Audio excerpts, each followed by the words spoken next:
Hello and welcome to GC360, where news comes full circle. I'm Deanna Hamilton. And I'm Michael Warwick. On this episode of GC360, in a couple of years, students could be living here. And guys on the women's soccer team? Yes, you heard that right. The Armed Farces are a force to be reckoned with.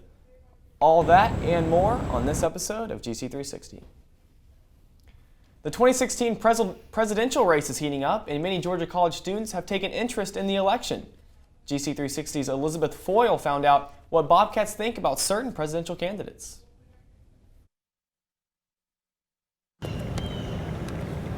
Although we are more than a full year away from the 2016 presidential election, the race is in full swing. Candidates in both major parties are vying for their party's nominations, and GC students are taking notice. The 2016 election will mark the first time many Bobcats will vote. A few candidates have made headlines for their unconventional ideas and styles, namely Bernie Sanders on the Democratic side and Donald Trump and Ben Carson on the Republican side. We wonder what students think of these candidates. I think that the Republican Party has been known as like old white men sitting around talking about guns, and I think that the younger generation coming in has a new voice, and I think that Donald Trump and Ben Carson and even Bernie Sanders in the Democratic Party just bringing in a different aspect, not having any political background, and it's kind of shaking up the party. Everyone's really interested to see what happens. I think this is a representation of people being tired of only having one or two choices in political campaigns. I think that most Americans would like to vote for candidates who have more diverse interests, but they can't really if they only have one Democratic choice and one Republican choice. Other students are also paying close attention to the race. That sort of thing? I am. I really it's very hard to say just because I don't have a preference at this point. I mean, I've seen a lot of, I personally really like some of the stuff Hillary Clinton has said. I really like, even though I know as a voter, I don't trust her, but some of her points I do like. So it's just interesting to see because I think there's a lot of positive opinions on both sides. To make sense of the recent political trend, we caught up with Professor Amy Kennedy. There's, cynicism about government, and so, we have a long history of sort of a populist undertones to our political system in terms of people, that their will should be reflected, and a distrust of sort of elites, and I think that the economic problems have made that, heightened that. Regardless of the party they support, GC students want a candidate that closely represents their beliefs, and candidates will try and convince students that they are the right choice. For GC360, I'm Elizabeth Foyle. Student Government Association President Juwan Jackson has been talking about parking. At an SGA meeting on Friday, October 2nd, Jackson said he understands student frustration about the lack of parking. He said he will voice student concerns to the administration. But he said parking changes instituted over the summer have hurt faculty and staff more than students. Jackson also told SGA senators not to discuss their personal opinions about student parking with the student body so as to not undermine the work that has been done so far. Student enrollment at Georgia College has been rising steadily, and that has put a squeeze on housing. An Atlanta developer is jumping into the void with a new student housing project, but not everybody is pleased. So I went to the site to check it out. This is what will become a new apartment complex for students if all goes according to plan. But the plan has raised opposition and concern. The complex is located on 700 Nelson Street, not far from the Oconee River Greenway, but far enough from campus that a shuttle bus route will be established. Plans call for 125 units and housing 500 students. Local resident and Georgia College professor Dr. Janet Clark opposes the project on environmental grounds, and she said, "I think the developers are selling our students short by their vision of the kind of ecologically devastating and energy wasteful dwellings and concrete wasteland they are building contiguous to our most precious natural public community asset, the Oconee River watershed." The Milledgeville City Council has approved the project, with the new mayor, Gary Thrower, breaking a tie and casting the deciding yes vote. This is an artist's conception of the project. called Arcadia Student Living, and it will be built by the Atlanta Land Group. Robert Armstrong, a partner in the firm, rejects the criticism. He says anyone raising objections on environmental grounds is, quote, trying to make problems appear bigger than they obviously are. He says the company hired a traffic engineer who found that no road improvements would be necessary. He says the development will be gated and safe, and he says it will be a well-designed, functional, and aesthetically pleasing community. Some community members are warming to the project. What I see it to being is a development for other college kids to come in. It is supposed to be a nice development. Resident Iva Griffin opposed the project and still has concerns. I feel like that the student housing needs to be as much within walking distance of the college as possible. I'm still concerned about the traffic. I have 12 children in my daycare. They come in 4 times a day. Student Roby McGarvey says he likes being close to campus. I, for one, don't have a car, so I have to walk everywhere. I don't know much about the neighborhood, but I've heard that there's been robberies there. So I think they should definitely make sure that they're doing research on this area that they're about to put college students in. Plans call for construction to start next spring. Arcadia Student Housing is scheduled to open in August 2017. And moving on from housing, racial disputes are far from over here at Georgia College, and the most recent argument comes from Snapchat.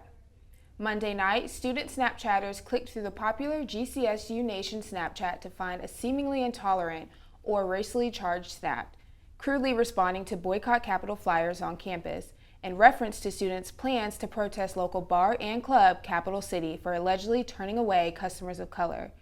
An outraged student, Zoe Scott, shared her frustrations on Facebook through Bobcat Exchange, sparking an intense racial discussion on the page among students. Disappointed in the fact that so many students think that way, and there's such a bubble around our university, and kids just go here for 4 years and don't even interact with the community around them, and I don't know, it's just sad. The post was later removed by the Bobcat Exchange administrator, but not before leaving a reminder with students that racism is still present on Bobcat soil. You may have seen a massive police presence in certain areas of Milledgeville on Friday, October 2nd. The Milledgeville Police Department says 14 area law enforcement agencies cooperated in a crackdown on drunken driving. The MPD says 33 citations were issued and 10 arrests were made, including 6 for DUI. Roadblocks were set up around the city. The MPD says it's also working diligently to stop the recent spate of drive-by shootings. And Georgia College is mourning the passing of one of its own. Sergeant Hal Gary Ennis of the Georgia College Public Safety Department died on Monday, October 5th at the age of 58. The lifelong Milledgeville resident will be remembered as a steadfast man who is dedicated to the protection and safety of Georgia College students. He is survived by 2 sons and a grandson, and the Georgia College community honors Sergeant Hal Gary Ennis, and we extend condolences to his family in their time of need.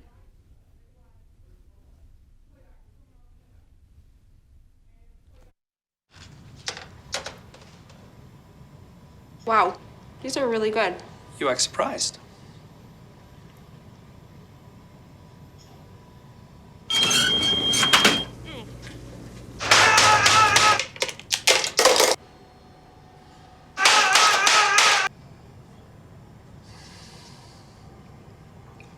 Practice makes perfect. You don't have to be perfect to be a perfect parent. There are thousands of teens in foster care who don't need perfection. They need you.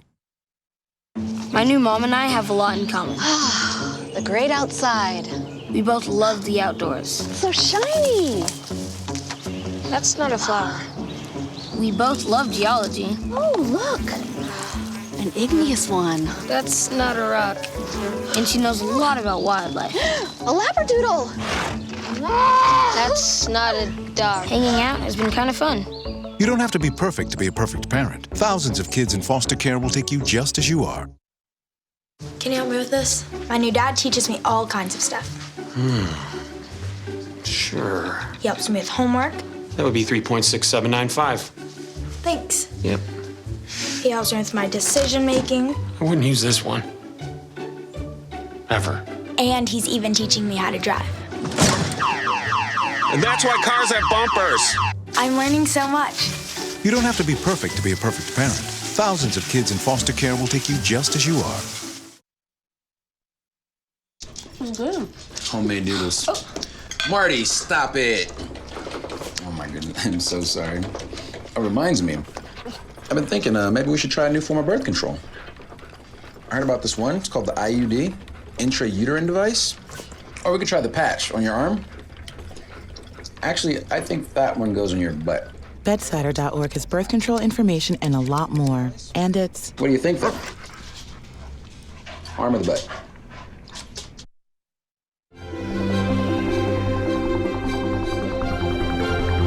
Welcome back. Welcome back to GC360. Up next, we'll have Lauren Hargrove's new movie and TV review segment. But first, I explore what Netflix and chill means to Georgia College students. Netflix has taken on a whole new meaning, and so has chill. It's not necessarily about relaxing and watching a movie. Now, the words can be code for more intimate activities that might happen after watching a movie. It's natural that words and phrases change their meaning over time. The language cannot stay still because it's the domain of the people, right? So as we use and as we change its meaning, the word itself shifts. I spoke with Georgia College students Kelsey Miller and Rashawn Williams about their interpretation on Netflix and chill. No, I actually watch Netflix. Yes, and I chill. So y'all actually watch it and hang out? Yes. Georgia College students Cameron Skinner and Courtney Grubbs also believe that Netflix and chill doesn't have to be negative. Netflix and chill, I think, has a negative connotation, but to me, honestly, means just to watch Netflix and honestly chill. So you think it means more than just chilling, hanging out? I think it has grown into a euphemism. What does Netflix and chill mean to you? It just depends on how you want to interpret it. Netflix and chill is usually what a lot of us college students do. We just go hang out with a friend, usually of the opposite sex, and just have a good time. Think about the words that you used when you were in, say, elementary school versus the language that you use now. As your knowledge base changes, as your experience changes, your frame of reference changes, your words change, and I think it's cool. Speaking of television, let's meet Lauren Hargrove, who will be giving us weekly TV and movie reviews. Thanks, Deanna. What's up, everyone? Welcome to Cinemmaculate. For this first episode, I'd like to start out with something a little special and talk to you about a brand new TV show that started just a couple weeks ago. And wow, was it something. Scream Queens! Scream Queens is a dramatized satire about the ways of Greek life. In just the first few minutes of the show, we quickly learn about the history of Kappa Kappa Tau, the most infamous sorority on campus, whose members, 20 years prior, let a pledge bleed out after giving birth in a bathtub because they were too busy partying downstairs. The show follows Chanel, the rich, egotistical head she-witch, aka president of Kappa, who's upset with Dean Kathy, for requiring Kappa to accept all pledges for the school year. We also meet Grace. She's a headstrong, no-nonsense gal who wanted to join Kappa to honor her mother, but after seeing the corrupt internal structure that is now Kappa, has teamed up with the head of the school paper, whom she quickly started dating, if I say so myself, to reveal its inner workings and hopefully change it for the better. Can I just say, this show didn't know what it wanted to be, but it was exactly what everyone expected. It's Glee mixed with American Horror Story, with the filming style of Scream, the scariousness of Scary Movie, and a pinch of mystery from Pretty Little Liars. But what's a Ryan Murphy creation without sex, murder, the mockery of teenage social constructs, and extremely rushed relationships? I'll give this show one thing. Scream Queens is not afraid to take jabs at anyone. I call it a satire for a reason. Every stereotype is exaggerated. If you're easily offended, do not watch this show. No race, gender, religion, or culture is safe. Altogether, I was continually surprised by this show, because in a weird way, it made me feel like there were 6 different plots happening at the same time, when actually the viewer's just letting all of this meaningless information pass in one ear and out the other, while praying for more not-Sue time and waiting for someone to get killed. But Scream Queens has a refreshing mix of fast-paced humor, diet horror, and mystery that'll make you say just one more. So I'd rate the show a guilty pleasure, or fun to hate, because it was definitely a ride from beginning to end. That's all from me. Now back to the show. Sports is coming up after the break. And that means we'll reveal this week's Athlete of the Week. And do you know who the Bro-Cats are? I think someone at my friend's school has this thing. Friend's brother's son has autism. My neighbor's son has autism. My son has autism. You just need to be there. Autism is getting closer to home. Today, 1 in 68 children is diagnosed with autism. That's about a 30% increase in 2 years. Learn more at autismspeaks.org/signs.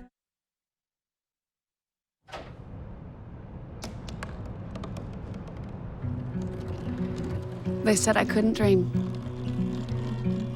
Called me a piece of trash and swore that's all I'd ever be.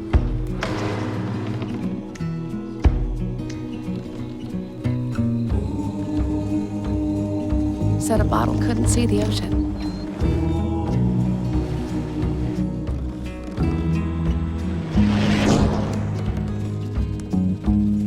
Give up. Go back to the dumpster. But I didn't listen. I made my way.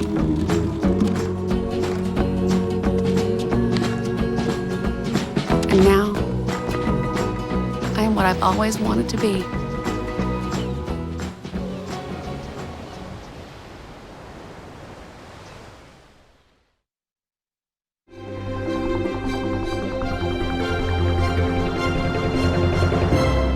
Welcome to GC 360 Sports. I'm Kit Souther. And I'm Darlene Davis.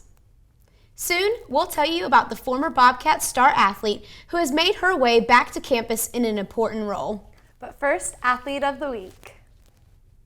Ryden has been a leading member of Georgia College's men's cross-country team for 4 years. Recently, at the Furman Invitational, Ryden led the men's team in the 8K race with a time of 26:03, which is the second best time in school history. For this season, the men's team's working hard to qualify for nationals, explains Ryden. To win conference, to make it out to nationals. And to make it out to nationals, you have to finish in the top 3 at region. And we are currently ranked 4th, so we're right on that cusp. This Saturday, October 10th, the team will be hosting the D2 Georgia Collegiate Championship, and Ryden said the team is ready. We're super excited for it. I mean, we've been looking forward to this race all season. It's our first time racing an 8K on our farm course, so it'll be an interesting experience, but we're looking to defend our home turf. So come out this weekend and cheer on the Bobcats. One of Georgia College's most successful athletes has returned to the Bobcat family. But this time, she's playing a different role. GC 360's Cole Rogers has the story. Shantiana Keys is back. GC women's basketball all-time leading scorer is now an assistant coach for the Bobcats. I'd say my transition's been pretty smooth just because I know the program and I know a good number of the girls, and of course I know the coaching staff. I would say that I can contribute to the knowledge that I've acquired as a player for 4 years. It's a lot easier to be relatable when you've just, stepped off the floor. Head coach Maurice Smith is glad to have Keys on board. Anytime that, you can get like a former student athlete to come back and help out on staff, I think it's really good. It's even that much better it being Keys. Just, who she is, what she represents. She's been like the fabric of our program the last 4 years. Keys talks about her experience coaching former teammates. I think there's the positives and negatives to knowing and playing with some of the players that are on the team, but of course the line is a little bit blurrier now. Smith has high hopes for his team and coaching staff entering the 2015-2016 season. We kind of take it one day at a time, one practice at a time, one game at a time.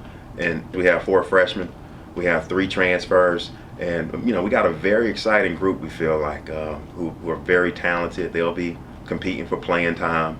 They're great young ladies, so we're excited about what they're going to add just to our program and help build what we already have going. So very excited about the new players that we have coming in. Coach Smith and Key's hard work will be displayed in just over a month. The Bobcats kick off the season Friday, November 13th against Emmanuel in the FCA Tip-Off Classic. Reporting for GC360, I'm Cole Rogers. Next, the women's soccer team has had a successful season so far. Could a trio of men be a contributing factor? Christian Thomas is back with the full story. The Lady Bobcats are accompanied to practices and games by 3 males, Trevor Mooney, Anas Ribeiro, and Luke Siegman. They're called the Brocats. They're considered training players under NCAA rules. Basically, we're here, we go to all the practices, we train with them, and the whole idea behind it is that if they can, defend against us, attack against us, because we're going to be a little bigger, faster, stronger. If they can do that against us, then it'll be easier for them to do it against their opponents game time. Being a male on an all-women's soccer team might seem uncomfortable, but these guys tell a different story. After the first week, it's been seamless, really. It's like we're girls, really. It's like we get along just fine. We all joke around, always smiling, never have any problems, We hang out on and off the pitch, so we're really good friends. It's like a family, really. Being a Georgia College athlete comes with benefits, whether you're a female player or a Brocat. We get to wear the free stuff. We're given all the shirts, a lot of the shorts, the practice stuff. We've gotten some jackets and sweatshirts. So aside from that, we get priority registration. During the games, the Brocats act as cheerleaders on the sidelines, and they play for the club soccer team here at Georgia College. The Brocats would be happy to have you join them to cheer on the Lady Bobcats as they move through the latter half of the season. Reporting for GC360, I'm Christian Thomas. Coming up, who's Sunrise? Here's a hint. He takes requests on Yik Yak. And later, the underground improv team Armed Farces tells us more about their group and their mission. Stay tuned, we'll be right back. Don't look at me. Your hair's a bit frizzy today. Oh, you should pick that up. Oh, you're such a dork. Loser. Here, let me help you with that. Oops. Every day, kids witness bullying. Oh, look. Your crush is looking at you. Poor you. They want to help, but don't know how. See, no one here's gonna help you, because no one Teach your likes kids how to be more than a bystander. Visit stopbullying.gov.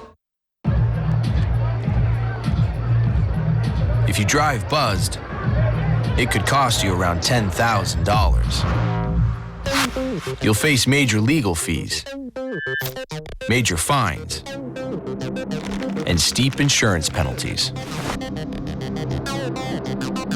You could lose everything. Buzzed, busted, and broke. Because buzz driving is drunk driving.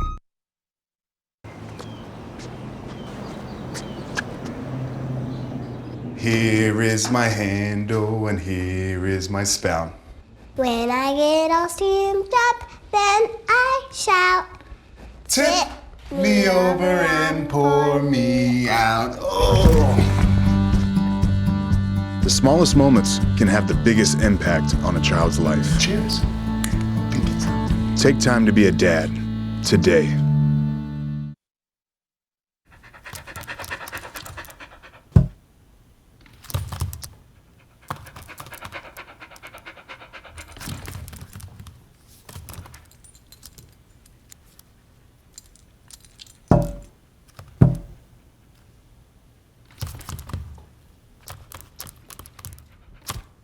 There's a shelter pet who wants to meet you. Meet one today. Visit theshelterpetproject.org. Adopt.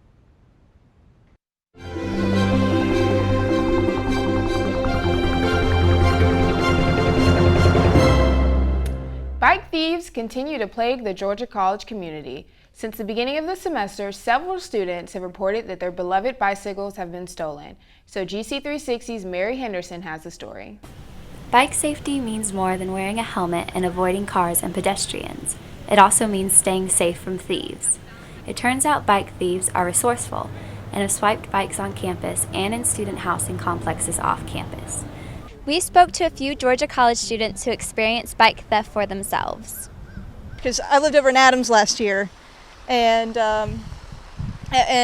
when they looked over the camera footage, there wasn't a camera pointed at the bike racks, which is where it was stolen from. So unfortunately, there wasn't any way to see who stole my bike.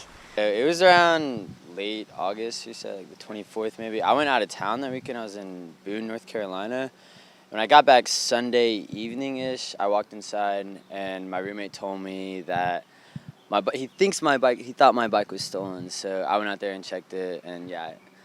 Public Safety Lieutenant Gary Purvis urges students to register bikes and put registration stickers on them.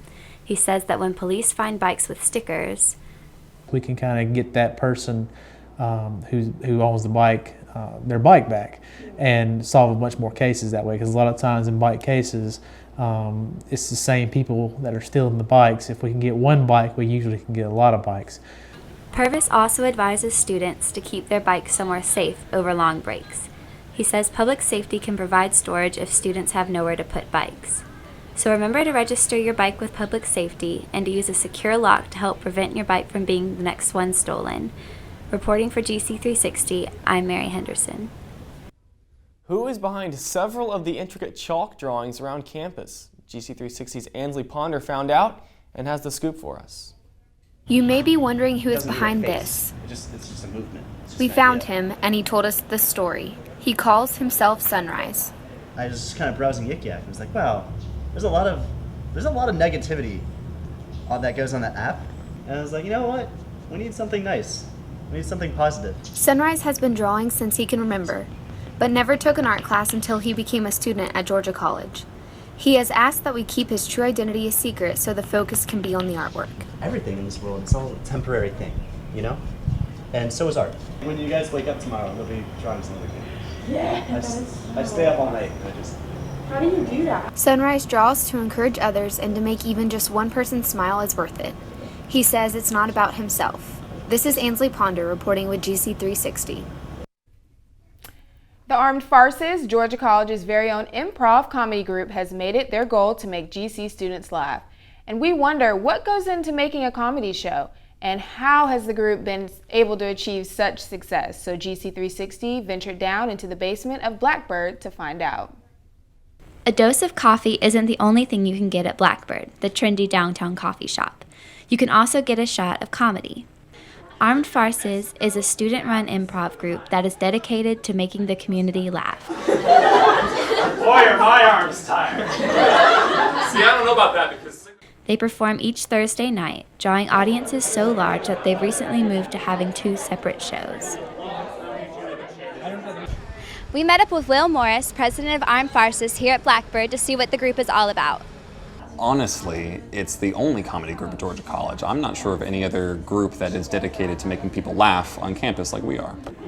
And it seems like their dedication to making people laugh is paying off. Me and my friend come to improv every week, and we try to go to both shows, and we love it so much. It's hilarious.